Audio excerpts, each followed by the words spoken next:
How big of a challenge do you think it is for the rookies, especially Jedrick Wills, and again, switching from right tackle to left tackle and doing it basically the first live rep he sees is going to be in the opener against the Ravens because there is no preseason. How do you get guys like that live type reps? The simple answer is you don't. They've ran out of time. There's no.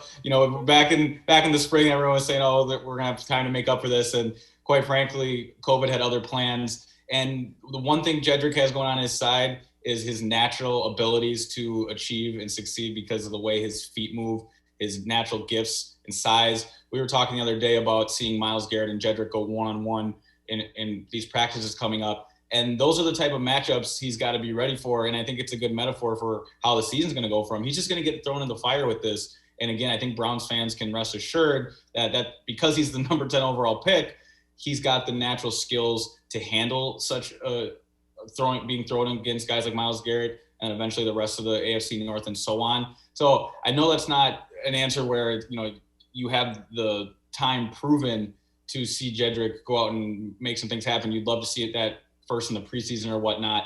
But I think you can find some peace in, again, just the reason he's a number 10 pick. If the Browns would have waited and traded back and grabbed an offensive lineman late in the first round or second round pick, there'd be a lot more cause for concern. But when you're drafted that high, when you have Joe Thomas in your corner, and again, Browns fans, just go watch this young man's feet. They fire like pistons. He looks like a basketball player shuffling out there. I think he's going to be just fine. Bill Callahan, of course, offensive line coach, been coaching him up all summer. And Kevin Stefanski knows what he has at left tackle. He's not going to ask too much of this young man. They're going to run the ball a lot, wide zone, as we've been saying all offseason. That type of scheme is, though detail oriented, it's repetitive. You need to be good at a few things and very specific things. And that's what he's going to be drilled on.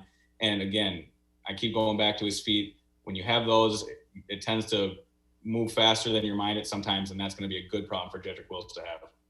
The other thing is, do the individual 11, or the team 11 on 11s take on added importance for these rookies because basically that's your preseason?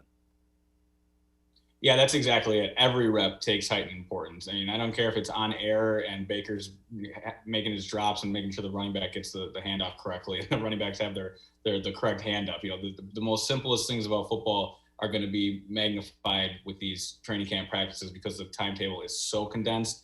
So, like I said, with Jedrick going one-on-one against Myles Garrett in just those two in an isolated drill or a whole 11 on 11 scenario, every rep matters. And Kevin Stefanski's been about his business since he got here. He talked about how they're going to be meticulous about how they develop their game plan and every practice rep being vital. They won't waste a minute. I know there were reports last year that the former regime would play around with some stuff one day and then, a few practices later, they scrap it and throw it away. The Browns don't have time to waste. And luckily for them, they've got a guy who is not going to waste any of that time because he knows how tight this schedule is.